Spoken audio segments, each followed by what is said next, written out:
I was prepared to see such beautiful faces. I Beautiful. sit there Praise the Lord. at Hallelujah. home. I see many of you, but not like this all at one time with the same shirt. Yeah. Kaya nahulugan lang na Sis. nagkakaisa tayo. Amen. Gusto ba ninyo ng tunay na pagbabago? Yes. Sama na ba kayo sa corruption? Yes. Awa na. Nag-aalala ba kayo na aaprubahan na nila ang abortion? Yes. Hinahanda na nila ngayon ang mga bata na tanggapin ang abortion. Do you know that in public schools now, they are now giving away books for them to study. In those books for grade 10, nakalagay doon, a fetus is not yet a human being.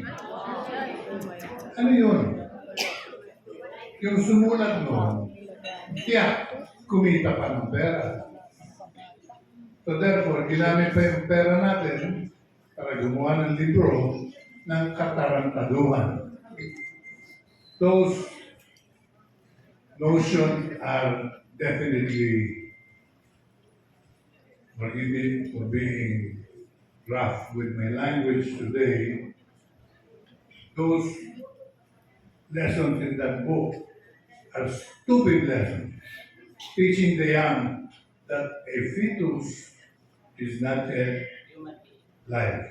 It's not a human being yet. Dahil nakasalalay daw yun sa ina. Ito naman. Pero ganun ang cycle of life. It stays in the womb until it is born, and then it becomes a full-grown, independent baby. But before that, talagang dependent yung kanyang nutrition sa ina. Pero yun ay malaking kasinungalingan. When they say in that book, the fetus is not yet a human being, I can only see the hand of the evil one. They are preparing these children to demand for abortion when their time comes. Kaya ngayon pa lang, labanan natin. Handa ba kayong lumaban sa darating na yun? Handa ba kayong pigilin itong plano ito? Handa ba kayong bumoto ng mga taong lalaban sa loob ng Kongreso? We ask for your vote today so that on Monday you will not change your mind. When you enter the precinct, you get your ballot, you vote right away. Kung na kayong magtagal, na baka meron pang lumapit sa inyo, tuksuin kayo ng demonyo. Oh my God. Dahil ang pera, umaagos pagdating ng eleksyon. So we know that the other parties will buy votes. Pagbuhay never bought votes. Will never buy votes. Because ang bumabot sa buhay ay mga taong not only magaganda, matalino, maka-Diyos, at may pagmamahal sa buhay sa Panginoong lumalang sa ating lahat. Saan tayo galing? Alam ba nyo? Let me just refresh our brief knowledge of ourselves. Where did we come from? From our parents, no? And where did our parents come from? From their parents. And all of us came from the hand of God. And God is very, very clear in His vision. He wants man to be happy. Kaya binigay niya sa atin ang lahat ng kailangan. Ang Pilipino ay mapalad. Bukod sa magagandang tao tayo, mas maganda tayo, di ba? Kaysa sa ibang tao. Mas matalino tayo. Mas masipag tayo. at mas meron tayong pagmamahal sa Panginoong Diyos. Yun ang importante sa lahat. Ang family ay mahalaga sa anumang lipunan, sa anumang bansa. Pamilya. Sa Pilipinas, nagkakaisa pa ang pamilya. Sinisira nila ito, papayag ba kayo? Hindi. Hindi. Ipagtatanggol natin ang ating pamilya sa lahat ng paraan. And the family will remain solid in the Philippines because we know how to do it. We vote for the right people and they will fight them in Congress. Yun ang commitment ng Buhay Party List. Dr. Bulisel, our third nominee, Kagawan Carlos Cario, and yours truly are committed to you and God that we will fight all anti-life laws, proposed laws that will destroy and affect the family and marriage and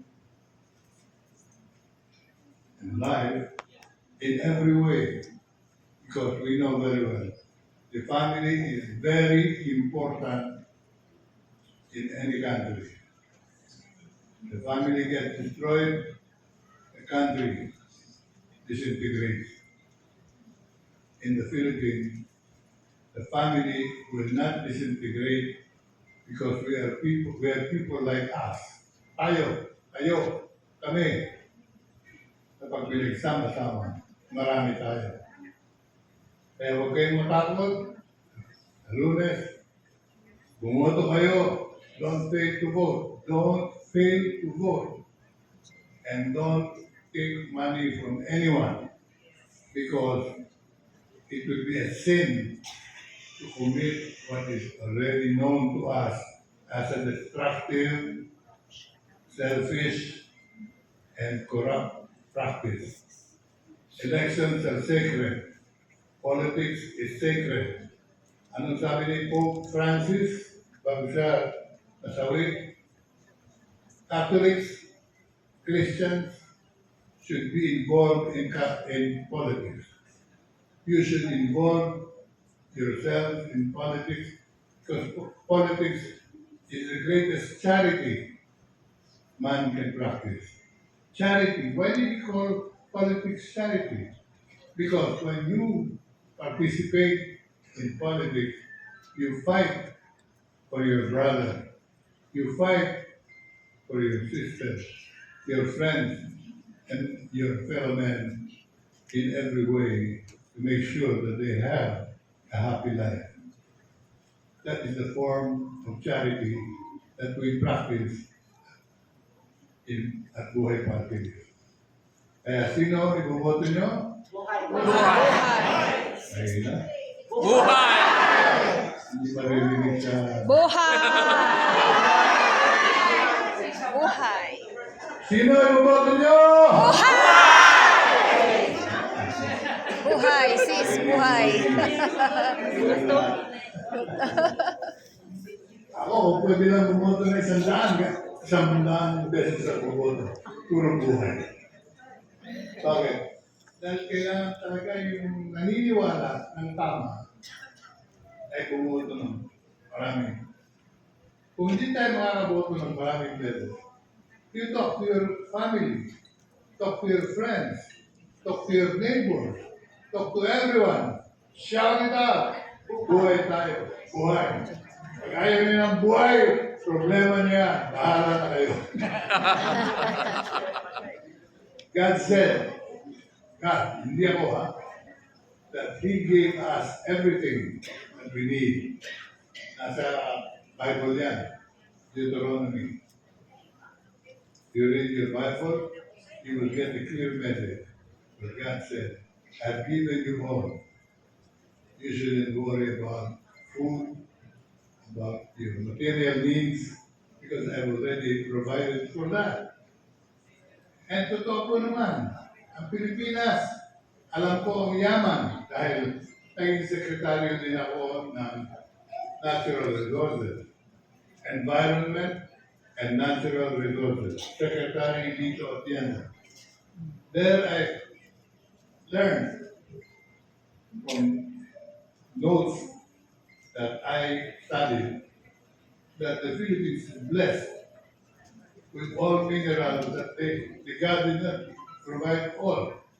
The materials used for airports, yung basalt, dito sa Pilipinas galing yun. Bakit yung mga airport natin? Parang may differential lahat. Bago kami nakalipad sa Manila kahapon, 2 hours kami sa aeroplano.